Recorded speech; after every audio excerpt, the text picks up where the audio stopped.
Donald Trump declares war on immigration lawyers. ሰላም ጤና ይስጥልኝ ውድ ተመልካቾቻችን የምትከታተሉት ዲያስፖራ ሚዲያ ኔትወርክ ነው። ካሳሁን ይልማ ነኝ። ዝግጅቶቻችን የተለያዩ ይዘቶችን ይዘው በየዕለቱ ይቀርባሉ። አስተያየቶቻችሁን በ512677 4634 ላይ በጽሁፍም ሆነ በድምጽ ማስቀመጥ ትችላላችሁ። ከተነሳም ለምትጠይቁት ጥያቄ መልስ ለመስጠት ዝግጁ ነን ባለን ጊዜ ማለት ነው። በዚህ ስልክ ቁጥር ላይ unknown number ወይም በማይታወቅ ስም አድርጋችሁ የምትደውሉ ስልካችሁ እንደማይነሳ ለማሳወቅ እወዳለሁ። ዛሬ በኢሚግሬሽን ጉዳዮች የስደተኞች ጉዳይ ነበር ብዙ ትኩረት የሳበው። ዶናልድ ትራምፕ መንግስት በስደተኞች ላይ ጠበቅ ያለ እርምጃ መውሰድ ከጀመሩ 2 ወራት አልፈዋል። በእነዚህ ጊዜያት በርካቶች ታስረዋል፣ በርካቶች ከሀገር እንዲባረሩ ተደርጓል። ወደ አሰቃቂ እስር ቤቶች የተጋዙ ወንጀለኞችም ጭምር የተባሉ ተወስደዋል። በየጊዜው ተለዋዋጭ የሆነው የትራምፕ አስተዳደር ተማሪዎች ላይ ሰሞኑን መዝመቱ እናስታውሳለን። ከአሸባሪ ድርጅቶች ጋር ይተባበራሉ ወይም ይደግፋሉ ወይም እስራኤልን ይቃወማሉ የሚባሉ ላይ እርምጃ የተወሰደ ነው። እነዚህ ጸረ ሴማዊ ወይም አንቲሴሚቲክ የሚባሉ የሐማስ ደጋፊ የተባሉ ወይም የትራምፕ አስተዳደርን ይተቻሉ የሚባሉ ሁሉ እርምጃ ተወስዶባቸዋል። ከአየር ማረፊያ የሚመጡ የውጭ ሀገር ዜጎች እዚህ ቪዛ ያላቸው ወይም የመኖሪያ ፈቃድ ያላቸው ለስራ የሚመጡ ለጉብኝት የሚመጡ የውጭ ሀገር ዜጎች ጭምር በትራምፕ አስተዳደር የደህንነት ሰዎች እንዲባረሩ ተደርገዋል። ዲፓርትመንት ኦፍ ሆምላንድ ሴኩሪቲ፣ ኢሚግሬሽን ከስተም ኢንፎርስመንት፣ አይስ ወይም አይሲኢ፣ ከስተም ቦርደር ፕሮቴክሽን እነዚህ መስሪያ ቤቶች በጋራ በመተባበር ከፍተኛ እርምጃ እየወሰዱ ነው። ዩኤስሲአይኤስም በየጊዜው ህጉን እያጠበቀ ነው፣ እየተቀያየረ ነው። አሁን ትራምፕ እርምጃ እየወሰዱ ያሉት ስደተኞችን በሚታደጉ ጠበቆች ላይ ሆኗል። ቀደም ሲል የተመለከታችሁት ጆን ሃኪንግ የተናገረው ይህንኑ ነው። ዶናልድ ትራምፕ የስደተኛ ጠበቆች ለሚፈጸሙ ማጭበርበሮች ወይም ወንጀለኞች ተጠግተው አሜሪካ ላይ እንዲኖሩ በር እየከፈቱ ነው የሚል ምክንያት በመስጠት የህግ አማካሪዎች፣ ጠበቆች፣ ዳኞች ላይ ከፍተኛ ጫና መንግስታቸው እየፈጠረ ነው። የእሳቸውን በስልጣን ኃይል ከኤክስኪዩቲቭ ኦርደር የሚባለውን ውሳኔዎች እየቀለበሱ ዳኞች ያንን ሪቨርስ እያደረጉ የእሳቸውን እርምጃዎች እየቀለበሱባቸው ስለተቸገሩ ዳኞች ላይ እንዲሁም ለትራምፕ ተቃራኒ ይቆማሉ የሚባሉ የህግ አማካሪ የሆኑ ሎው ፈርምስ እነሱ ላይ ከፍተኛ እርምጃ እየወሰዱ ነው። አንዳንዶቹ እንደውም ከዚህ ራሳቸውን ለማዳን ከትራምፕ መንግስት ጋር ስምምነት እስከ መፈጸም እየደረሱ ነው። አሁን ይህ ጠበቃ የተናገረውን በድጋሚ ለእናንተ ላስደምጣችሁና ወደ ዝርዝሩ እንገባለን ማለት ነው። ቆይታችሁ ከኛ ጋር እንዲሆን በትህትና በድጋሚ ጠይቃለሁ። ካሳሁን ይልማ ነኝ። ዲያስፖራ ሚዲያን ለመርዳት የምትፈልጉ በ646323147 ላይ መላክ ትችላላችሁ፣ በካሽ አፕ እና በዜል። ሰሞኑን ይህንን ያደረጋችሁ ሰዎች እግዚአብሔር ይስጥልኝ። አንዳንዶቹ ስማችን አይጠቀስ ስላላችሁ ስም አልጠቅስም። ዝግጅቶች ይዘት የተለያዩ ዝግጅቶች እየቀረቡ ነው።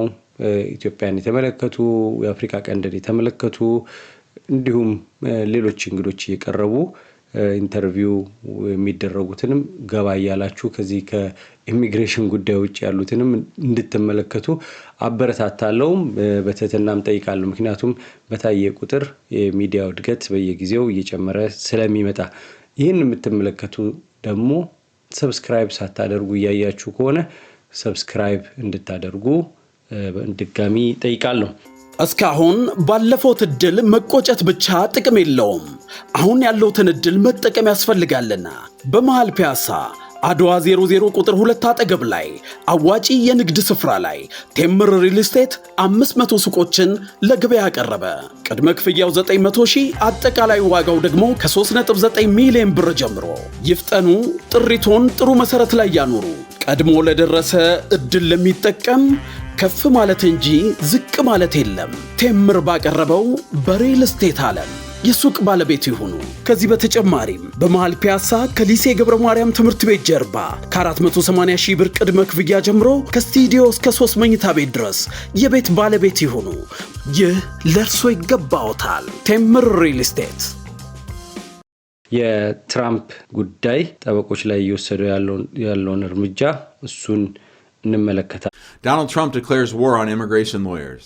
Hi, I'm Jim Hacking, immigration lawyer practicing law throughout the United States at our offices in St. Louis, San Diego, Washington, D.C., and soon to come, Chicago, Illinois. In this video, we're going to talk about a pronouncement, an executive order that Donald Trump issued last night, in which he has declared war on lawyers that challenge his administration.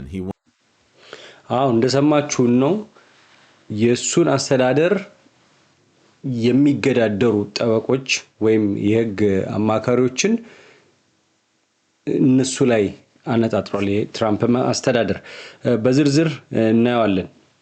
ይህ አስተዳደር የሚወስዳቸው እርምጃ ቀላል ሊመስሉ ይችላሉ፣ ግን እንደ አምባገነን ሀገር የሚኖር ሰው እንኳን እዛ ሆኖ ያ ሁሉ ጫና እያለ የማይቀበላቸው ነገሮች አሜሪካ ውስጥ እየተፈጸሙ ነው የሚል ነው ትንታኔ የሚሰጡት። wants the Department of Justice to investigate those lawyers, and he wants the Department of Justice to investigate lawyers who file frivolous asylum cases on behalf of their immigrant clients. Now, Donald Trump is somebody who filed over 60 lawsuits. የሱን ዝርዝር መጣበታለሁ። ለናንተ ለደንበኞች የሚማገቱት ጠበቆች ላይ ኢንቨስቲጌሽን ምርመራ ይደረግባቸው የሚል ይሄ ምንድነው? ጠበቆች ይሄን ሰግተው እንዲሸሹ ነው። ስለዚህ ስደተኛው አማራጭ ያጣል። ይሄ ሰውዬ የሚናገራቸው ብዙ ንግግሮች አሉ። ያው ሎፈርሙ የተለያየ ስቴት የሚገኝ ነው። የሱ የጠበቆች ድርጅት ወይም የሱ ሎፈርም ያለበት የተለያየ ስቴት 3 ቦታ ነው ያለው። አሁን የሚያነሳው ወደ 60 ክሶች የነበረበት ሰው ነው ዶናልድ ትራምፕ።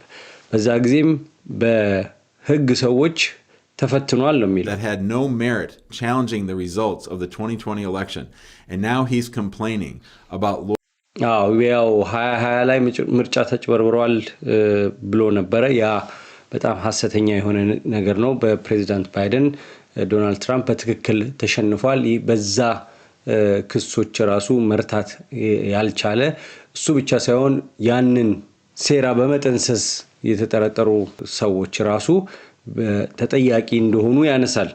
ዋናው ነገር ግን የስደተኛው ጉዳይ ነው። ጠበቆች ላይ ጫና ተፈጠረ ማለት በእጅ አዙር ስደተኛው ላይ ጫና ተፈጠረ ማለት ነው። Lawyers who are standing up to him. Now, he's been bullying the judiciary and bullying big law firms since he took office. They've been trying to attack Chief Judge James Boasberg of the D.C. District Court for his ruling preventing them from deporting. Yeah, James Boasberg ወደ ኤል ሳልቫዶር የሚሄዱ ወንጀለኛ የተባሉ በዛ ውስጥ ወንጀለኛ ከተባሉት ውስጥ ወንጀል ውስጥ የሌሉ ሰዎች አሉ። አካሄዱም ትክክለኛ ግልጽ አይደለም። የሚሄዱ ሰዎች ቁጥር ሊታወቅ ይገባል። ይሄ እርምጃም ህገ መንግስቱን የሚደግፍ አይደለም በሚል ያ አውሮፕላኑ እንዳይበር ለማድረግ ሞክረው ነበር። ትዕዛዝ ሰጥተው ነበር በቃልም በጽሁፍም። ሆኖም አውሮፕላኑ አምልጦ ኤል ሳልቫዶር አርፈዋል። የኤል ሳልቫዶሩ ፕሬዚዳንት አላግጠዋል የአሜሪካ ዳኛ ላይ ቱ ሌት ብለው። ምክንያቱም ኤል ሳልቫዶር ገንዘብ ይከፈላታል። ያን የሚያህል ፋሲሊቲ የእስር ቤት ማጎሪያ በዘመናዊ መልኩ ሴኩሪቲ በጣም ጥብቅ የሆነ ጥበቃ ያለበት የኤል ሳልቫዶርን ወንጀለኞች ሙሉ የያዘ እስር ቤት በሙሉ ታቷቸው ተመሳሳይ ኤል ሳልቫዶርን ለዘመናት ሲንጡ የነበሩ ከፍተኛ ወንጀለኞች አስፈሪ ወንጀለኞች የሚገኙበት እስር ቤት ነው። እዛ ነው ከዚህ የሚያግዙት። እንግዲህ እዚህ ወንጀል የሰራ ሰው መጠንቀቅ አለበት። ወንጀሉ ስላለ መግባት መጠንቀቅ አለበት። በተለይ በአደንዛዥ እጽ ዝውውር ውስጥ ያላችሁ ኢትዮጵያውያን መጠንቀቅ አለባችሁ።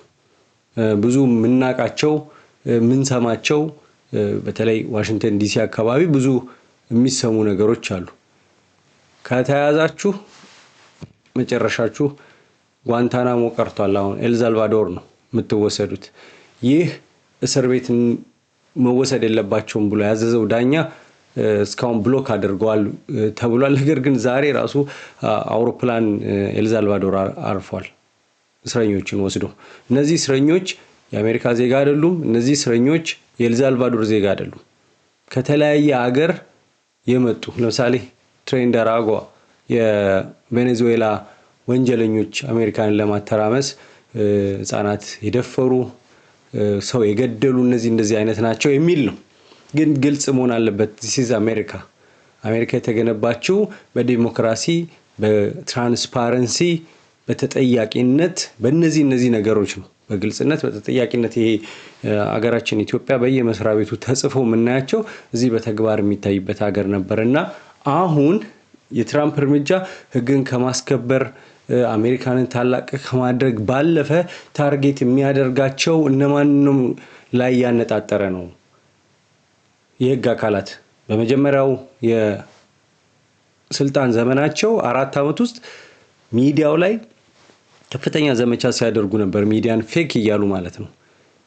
አዎ ሚዲያዎች የግራ ዘመም አመለካከት ስላላቸው አሜሪካን ብዙሃን የሚያምኑትን ነገር እየተዉ ለዛ ለግራ ዘመም ወይም ለሊበራል አስተሳሰብ አገልግሎት ወይ መገልገያ ሆኖ አይተናቸዋል። ነገር ግን ሚዲያ መኖር አለበት፣ ኤግዚስት ማድረግ አለበት። ፎክስ ቀኝ ዘመም ሆኖ ቀኑን ሙሉ ቀኝ ዘመም አመለካከት እንጂ የሌላን አመለካከት ለማቅረብ ፈቃደኛ ሲሆኑ አናይም። ስለዚህ በሁሉም በኩል ነው ያለው። አማራጭ ግን ሚዲያ መኖር አለበት። ሚዲያው ላይ ዘመቱ፣ ስደተኛው ላይ ዘመቱ። አሁን ደግሞ የተለያየ መስሪያ ቤቶችን በማፈራረስ ሪስትራክቸር በማድረግ ብዙ ተቀባይነት ያላቸው ነገሮች አሉ። ገንዘብ የሚባክንባቸው መስሪያ ቤቶች አሉ። ለአሜሪካ ግብር ከፋይ አላስፈላጊ የሆኑ ወጪዎች ይወጣሉ። ግን አሁን በስደተኛው ላይ የሚፈጸመው ነገር ቀላል አይደለም።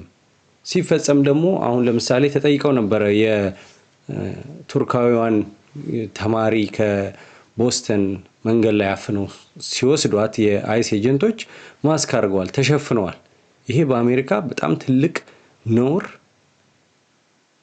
አሳፋሪ ተግባር ነው። እንዴት ይፈጸማል? ተጠይቀው እንዲሁ አላየሁትም አሉ። ከዛ በኋላ መልሶ ትንሽ አይቼዋለሁ ግን በዲቴል ማየት አለብኝ አሉ። ለምን? የሚያሳፍር ነውር እንደሆነ ስለሚያውቁ ነው። ትናንት እዛ ኦቫል ኦፊሳቸው ውስጥ ተጠይቀው ነበር። ይሄ ጠበቃ ግን በዝርዝር ጠበቆች ላይ በተለይ ኢሚግሬሽን ሎየሮች ላይ እየደረሰ ያለውን በዝርዝር ያስረዳል። Tons of Venezuelans to El Salvador to sit in terrible jail conditions because they think that a unelected judge should not be able to trump the results of an election in which over 80 million people voted for Donald Trump.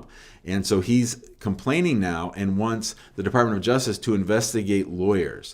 He is አሁን የፍትህ ሚኒስቴር የፍትህ ዲፓርትመንት ጠበቆችን ይመርምር፣ ኢንቨስቲጌት ይደረጉ እያለ ነው። ይሄ ዳኛው ያልተመረጠ ዳኛ ነው ይሄን የሚያደርገው። ዳኞቹ ሹመታቸው ሁሉ በተገቢው መንገድ የተፈጸመ ነው። የትራምፕን ሐሳብ አለመደገፍ ወይም ትራምፕ ከህገ መንግስቱ ውጭ የሚሄዳቸው ነገር በህግ አግባብ ማገድ ይችላሉ። ለምሳሌ ቪኦኤ ቮይስ ኦፍ አሜሪካ የአሜሪካ ድምጽ ወደ ስራ እንዲመለስ ታዟል። የተለያዩ እርምጃዎች የተወሰዱት ሪቨርስ የሚያደርግ ወይም ለጊዜው እንዲቆም የሚያደርጉ ውሳኔዎች በዳኞች በተለያዩ ዳኞች ተወስኗል። ቀላል አይደለም እና እነዚህ ዳኞች ላይ ነው ጫና ለመፍጠር እየተፈለገ ያለው።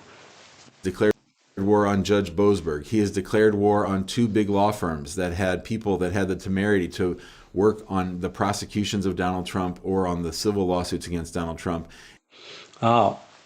አሁን በሚወሰድባቸው በተለይ የህግ አማካሪ የሆኑ ድርጅቶች ላይ ትልልቅ የሚባሉት ላይ እርምጃ እየተወሰደ ያለው በትራምፕ በተከሰሱበት በዛ ሃሽመኒ በሚባለው ከአንዲት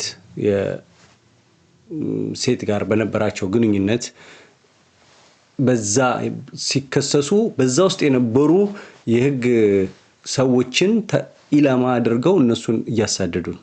የበቀል እርምጃ ማለት ነው።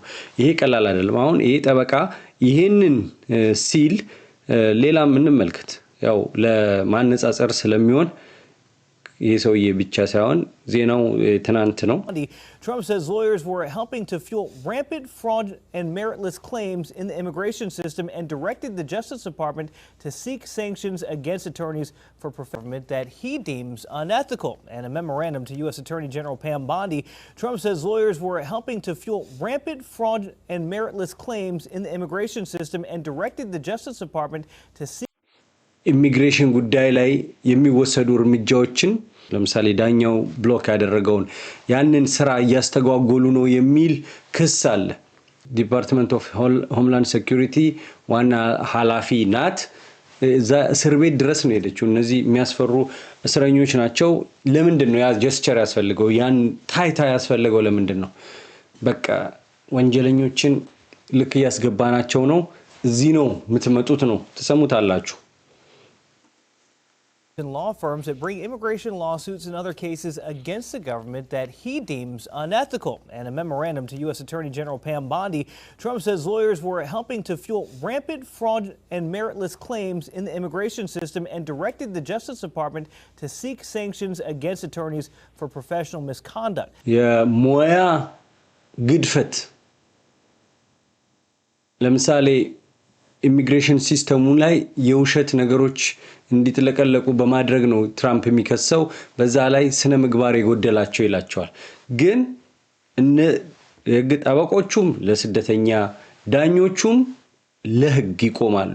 ስደተኛ ይሁን ማንም ይሄ ነገር በህግ አግባብ እየተደረገ ነው የሚለውን ግን እነዚህ ላይ እርምጃ እንዲወሰድ ነው ፓም ቦንዲን አንስቶ የሚናገረው። እስር ቤቱን ተመልከቱት እንዴት እንደሚያስፈራ። The National Legal Director of the American Civil Liberties Union made a statement saying, quote, President Trump is attempting to silence those who embody the mission and ideals of the legal profession. We are joined again by our chief legal analyst, Khalif Rhodes. We got you all morning, man. All kind of topics to discuss today. So let's talk about this one here specifically. Where is, I guess, the legal issue? I mean, it's one thing if we have an opinion on what's going on, whether you think it's right or wrong. Where are the legal boundaries to what Trump's administration is doing? I'm looking. Attorney General Pam Bondi ይሄንን እንድታስፈጽም ነው እነዚህ ላይ ጫና የሚፈጠረው። እነዚህ የህግ ትምህርት በዩኒቨርሲቲ የሚያስተምሩ የህግ ትምህርት ያላቸው ሰዎች ናቸው። በዚህ ላይ የኢሚግሬሽን ሎሱት ባክላሽ በሚል እየተወያዩ ያሉት ምን ያህል ስደተኛው ጉዳይ ላይ እኛ አሁን ይህንን በተከታታይ የምንሰራቸውን ስራ መረጃ እንደ ትጥቅ ነው የምቆጥረው ነኝ። መረጃ በደንብ በማሰባሰብ ለሁሉ ነገር መዘጋጀት፣ ቤት በኩል መሄድ እንዳለብን ማወቅ፣ ምን እየመጣብን እንደሆነ ማወቅ፣ ራሳችንን ጠብቀን እንድንኖር ያ ነው። ለዛ ነው መረጃ የሚያስፈልገው። የመጀመሪያውን የስደተኛ ጉዳይ ሰራውበት ወቅት የነበረው ፍላጎትና የነበረው ብዙ የሚደውለው ሰው ብዛት ቁጥር ብዙ ስለሆነ ተገርም ያለው አንደኛ ደውለው ያናገሩኝ ሰዎች ጉዳያቸው መለያየት፣ ሁለተኛ በቀላሉ መረጃው ሊኖራቸው ይችላል ምላቸው ሰዎች ለዛ ጉዳይ ቅርበት ስለሌላቸው ሳያውቁ ቀርተው ሳገኝ ለዛ ነው እነዚህን ፕሮግራሞች ወደ እናንተ ማቀርበው። ይሄ ዝርዝሩን ከገባንበት ረጅም ነው የሚሆነው። ለምን ያው ጠበቆች ላይ እርምጃ እየተወሰደ ነው። ፓም ቦንዲ አተርኒ ጀነራል ናት። ማናት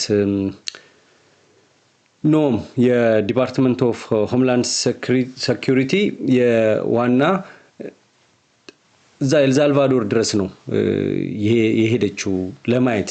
ያ አስፈላጊ ነበር ወይ ምንድነው የሚለውን እንዲሁ ማሰላሰል ይቻላል። ለምን ፕሬዘንስ ነው እዛ ቦታ ተገኝቶ ያን ማሳየት። ሴት ናት፣ የዛ ኃላፊ ናት። ከዚህ በፊት የባይደን 4 ዓመት አድሚኒስትሬሽን የፈጸመው በርካታ ስደተኞችን የማስገባት ስራ አለ። የትራምፕ አስተዳደር የተመረጠበት ዋናው ምክንያት የስደተኞች ጉዳይ ነው። ያንን ማስፈጸም ነው። ይሄን ደግሞ ሚድተርም ኢሌክሽናል አሁን መሃል ላይ ደግሞ የኮንግረሱን ሴኔቱን እና ሃውሱን ካጡ የሚፈልጉትን ለማስፈጸም ያን ይቸገራሉ። ለምን በድምጽ ብልጫ ስለሆነ። አሁን ግን ሙሉ ኮንትሮል አድርገዋል። የፈለጉትን ሐሳብ የማስረጽ የመወሰን ፕሬዚዳንቱ ያመጣቸውን ነገር የመቀበል ስራ የሚሰራበት ጊዜ ነው። እነዚህ ጠበቆች ላይ ጫና፣ ዳኞች ላይ ጫና የሚደረገው የሚፈልጉትን ነገር ለማስፈጸም ነው።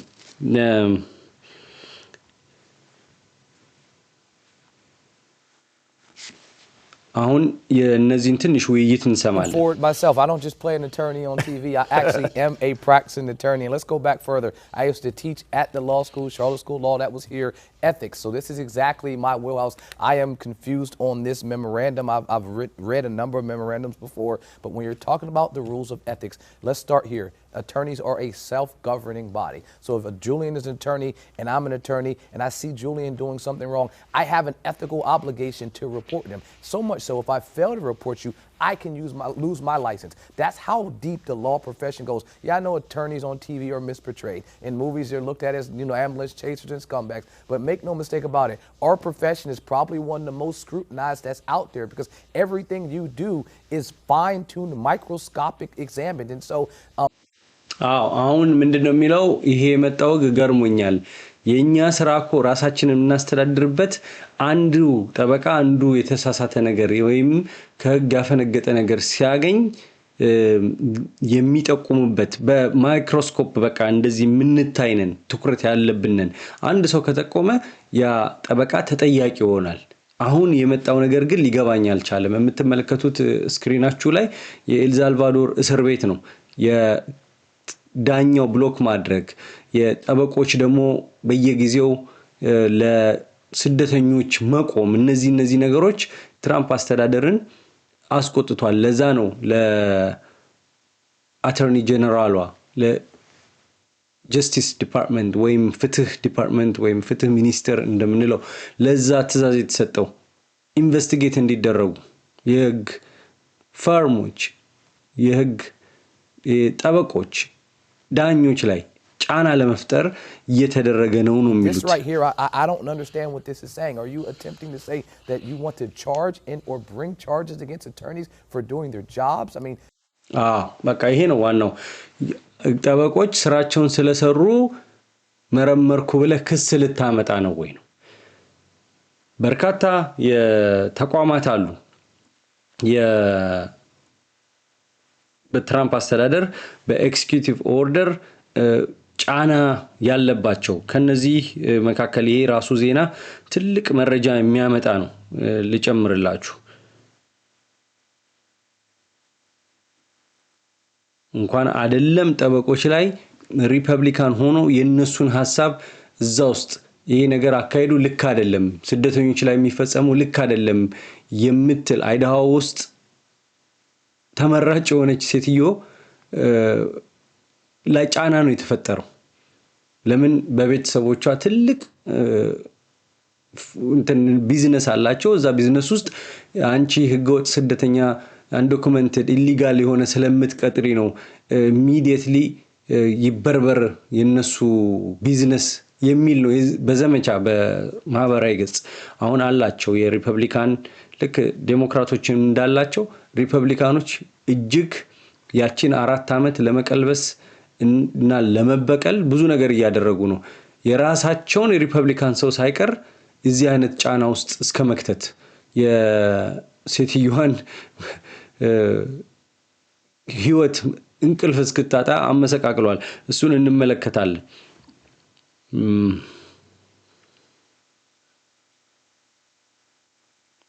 ይሄ ዳኛው ያስቀመጡትን እገዳ ይሄ በረራ እገዳ ወንጀለኞች ወደ ኤልሳልቫዶር ይሄዱበት የተባለውን እንዲነሳ ጠይቀዋል። This morning, the Trump administration making an emergency plea to the Supreme Court, asking the justices to reverse the decisions of a D.C. appeals court and lower court judge and allow the White House to resume deportations of Venezuelan migrants to a prison in El Salvador. The filing marking the first time the High Court will consider President Trump's use of the Alien Enemies Act, a rarely invoked centuries-old wartime law to ይሄ ኤሊየን አክት የሚባለው እሱ ከ100 ዓመት በላይ የተቀመጠ ያኔ በመጀመሪያው ዓለም ጦርነት ጊዜ የዋለ ጃፓኖችን ያባረሩበት ፈረንሳዮችን የመጀመሪያ ፈረንሳይ ጋር በነበረ ጦርነት አሜሪካ ያባረረችበት ስንት ዓመታት 100 ዓመታት ያለፈው ህግን ነው አዋራራግፈው እየተጠቀሙበት ያሉት። በሁለተኛው ዓለም ጦርነት ብዙ ተጠቅመውታል። ጀርመናውያንን፣ ጣሊያናውያንን፣ ጃፓናውያንን ለማባረር ተጠቅመውበታል። አሁን ደግሞ ስደተኛ ለማባረር ይህንን ኤሊየን አክት እየተጠቀሙ ነው። ድጋሚ ስሙት። Salvador. The filing marking the first time the High Court will consider President Trump's use of the Alien Enemies Act, a rarely invoked centuries-old wartime law to deport migrants.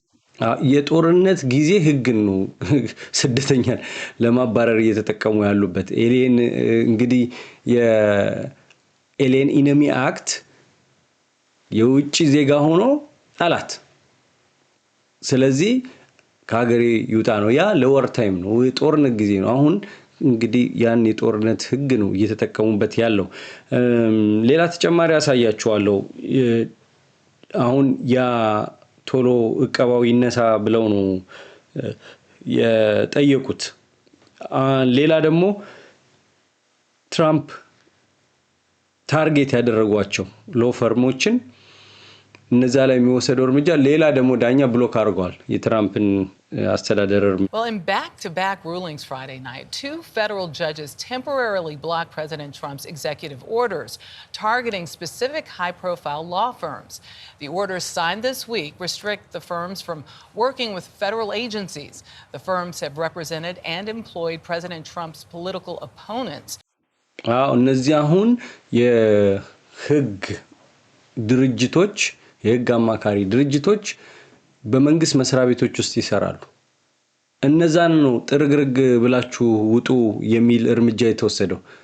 ዳኛ ደግሞ ለጊዜያዊ ነው። ሁሉም እንግዲህ ዳኛ ብሎክ የሚያደርጋቸው የትራምፕ እርምጃዎችን የሚቀለብሰው ዘለቄታ አይደለም። ከዛ ክርክር ይኖረዋል፣ ጊዜ ይወስዳል። አሁን ቪኦኤ ይመለስ ተብሏል።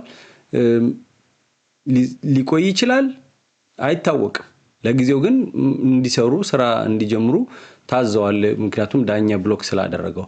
ይሄኛውም እንደዛው ነው።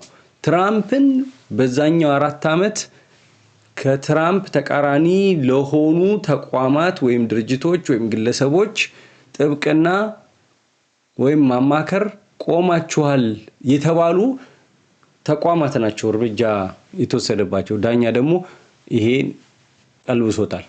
ለመች ጊዜያዊነት። Meanwhile, 2 other law firms have entered into agreements with the White House to avoid sanctions. አሁን ስኬረን የሚባል አንድ የህግ አማካሪ ድርጅት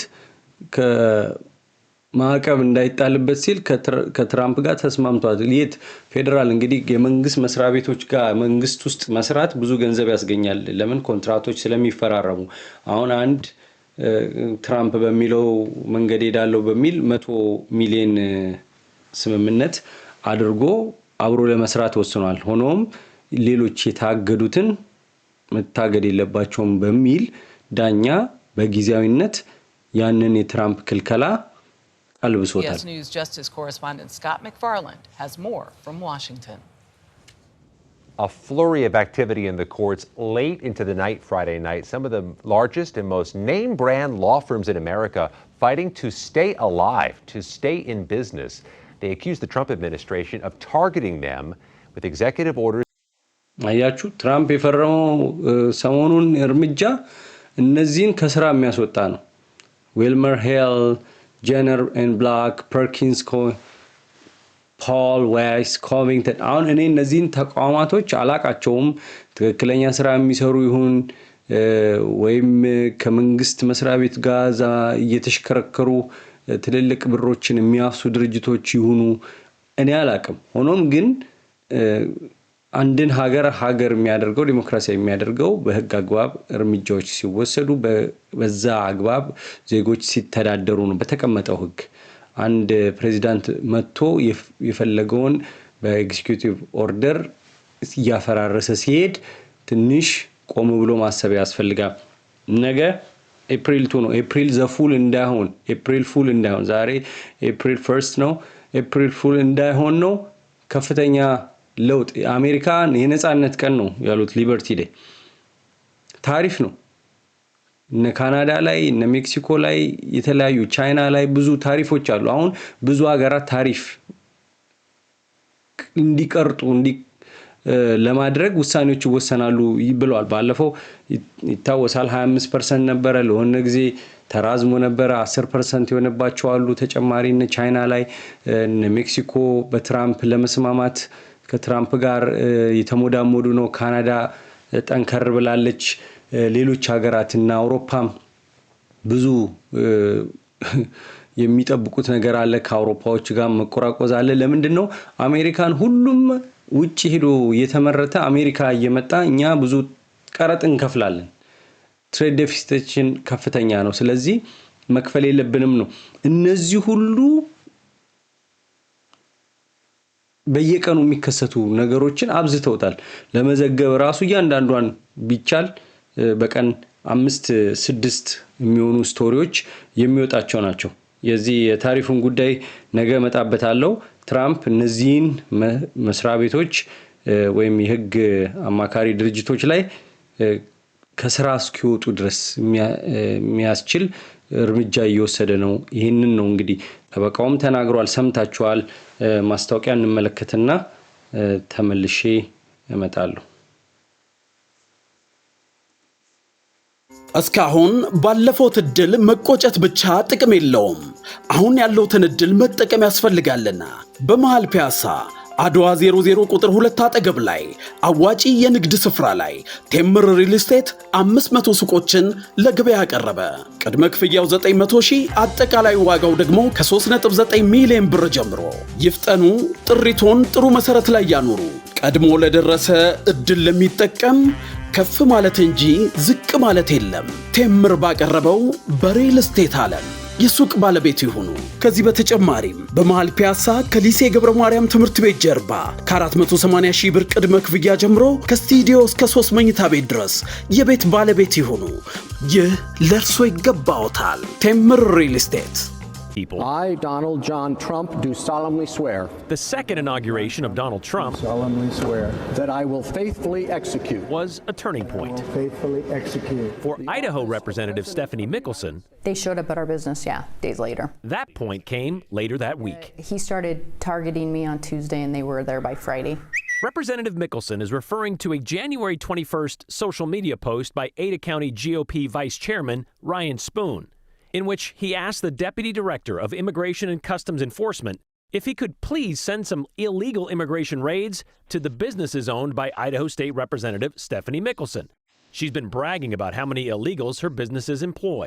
Representative Mickelson says, So I was actually home that Friday. It was an off day during the early legislative session when ICE showed up at one of her eastern Idaho farms. And then when they couldn't get a hold of me, then they start texting 911, Mom, which means I have to call. Not coincidence? I don't think it was coincidence, but, could have been, but I doubt it. Yeah, they keep pointing to something you said during last session. የአይዳሆ የሪፐብሊካን ተመራጭ ናት ስቴፈኒ ኒክልሰን።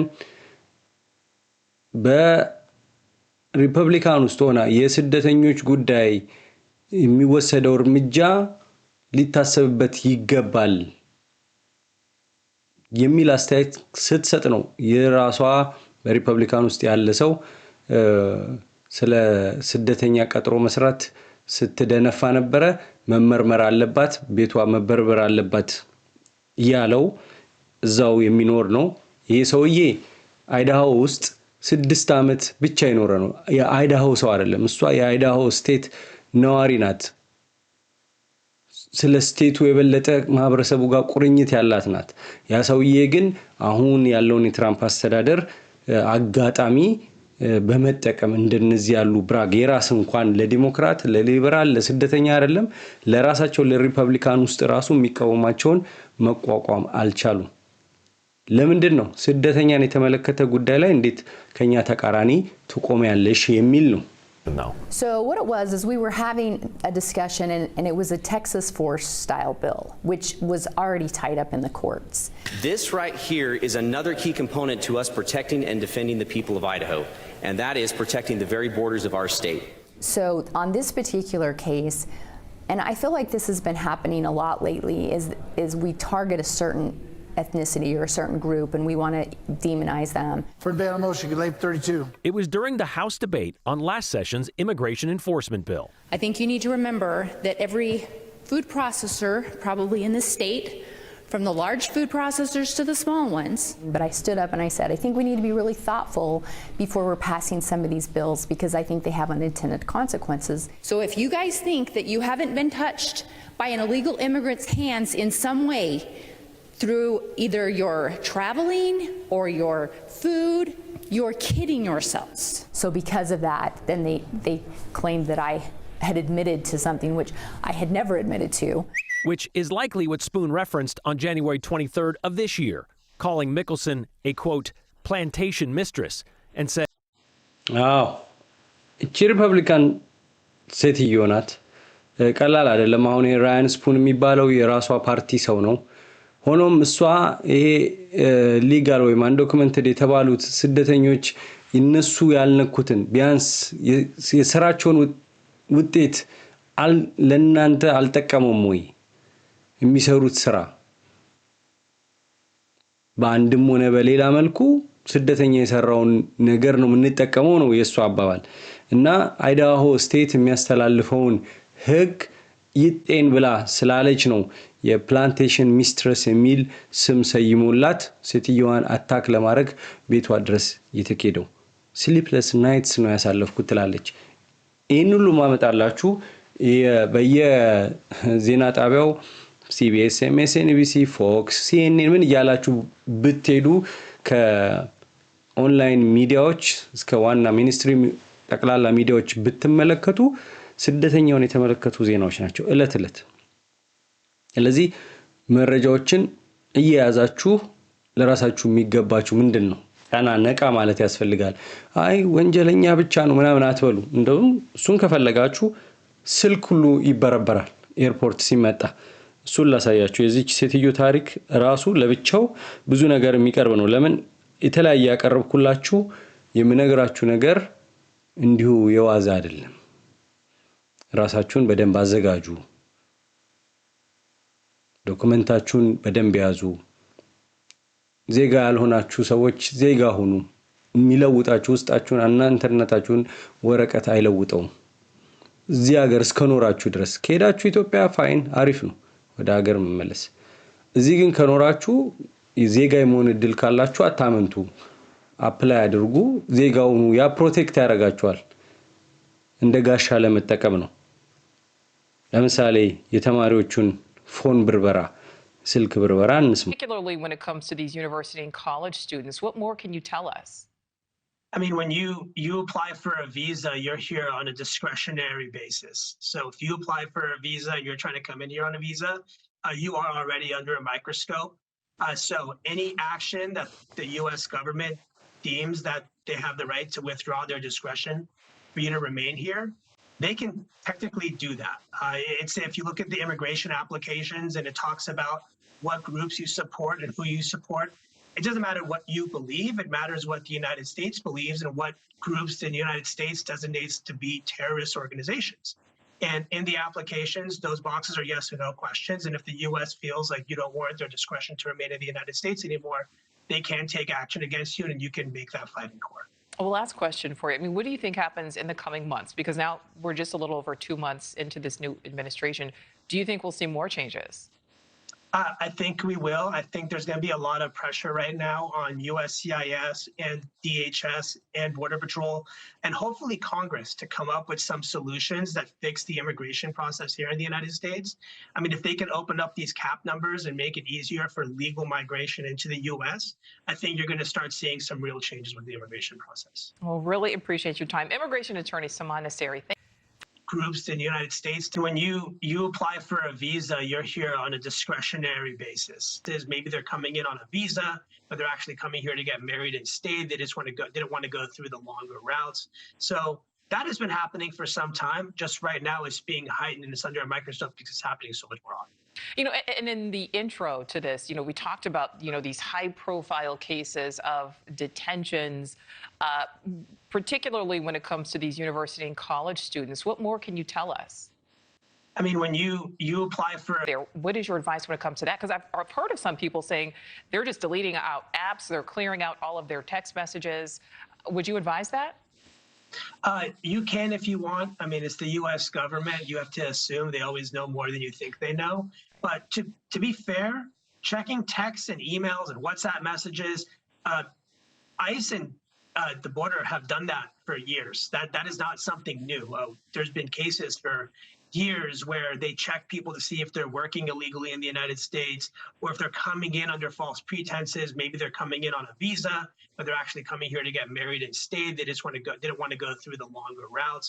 So that has been happening for some time. Just right now, it's being heightened and it's under a microscope because it's happening so much more often. You know, and in the intro to this, you know, we talked. ያ ከዚህ በፊት የሚፈጸም ነው አለ የስልክ መፈተሹ በአሁኑ ደረጃ ግን አልነበረም።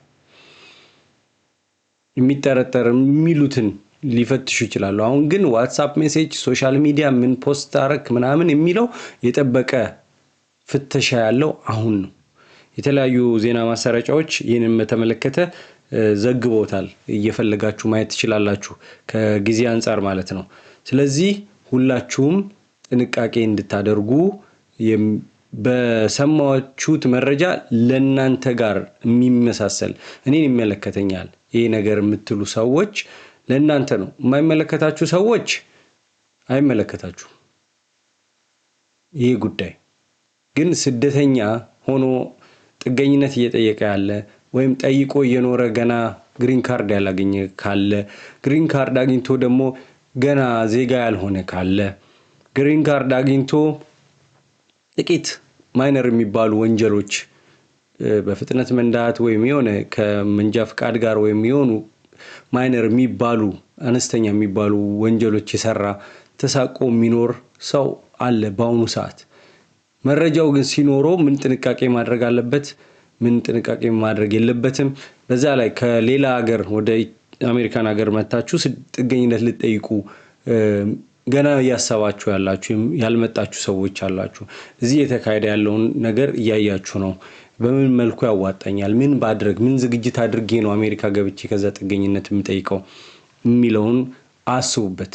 አንድ ሀገር ሲመጣ እና ጥገኝነት ሲጠየቅ ወደዛ ወደ ዋናው ሀገሬ ብገባ የሚደርስብኝ የህይወት ስጋት አለ።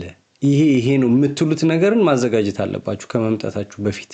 እዚህ ሆናችሁ ደግሞ ይሄ ጥያቄ ለመጠየቅ ገና ያልተዘጋጃችሁ ሰዎችም አሁን ካለው ሁኔታ አንፃር ምን ማድረግ አለብኝ ምን አይነት ጠንካራ ኬዝ መስራት አለብኝ ጠበቆቹ የዚህን ያህል ጫና ከደረሰባችሁ ስደተኞች ላይ የሚደርሰው ጫና ቀላል አይሆንም። ስደተኛ አሜሪካ አትቀበልም አልተባለም።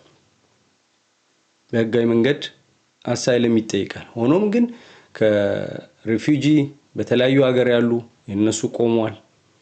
ግሪን ካርድ መስጠት ፕሮሰስ ማድረግ ቴምፖራሪሊ ፖዝ በጊዜያዊነት ቆሟል። እነዚህ ብዙ አሁን ገና መርከቡ አሜሪካ እየተወዛወዘች ነው እነ ትራምፕ የሚፈልጉትን ለማስረጽ ለመተግበር ያ 4 አመት የመጀመሪያው የቆጫቸው ይመስላል። አሁን ደግሞ ትራምፕ አይመለሱ ሌጋሲውን ማስጠበቅ የሚፈልጉት በሪፐብሊካን ዘንድ ታላቁ ሪፐብሊካን መሪ ተብለው መቅረት የሚፈልጉበት ዘመን አሁን ነው። ያ ጠበቃ እንደውም ያነሳል ጥቁርና ሌላውን ቆዳ ቀለም ያለውን እያሳደዱ ጭራሽ ከደቡብ አፍሪካ ነጮችን ነው ወደዚህ ሪፊውጂ አድርገው ማምጣት የሚፈልጉት ይላል። ላሰማችሁ ከፈለጋችሁ ምናልባት ጊዜ ካለ ማለት ነው። and big law is caving. This Paul Weiss law firm had now he wants to give asylum to the allegedly oppressed white Afrikaners in South Africa, but when it comes to anybody who's not white like them, no way do we want those people in the United States. So he's declared war on immigration lawyers, and I think it's abominable. Asylum cases for immigrants who deserve protection in the United States. They would do away with asylum if they could. They hate asylum. They hate the fact that people from brown and black countries are coming to the United States.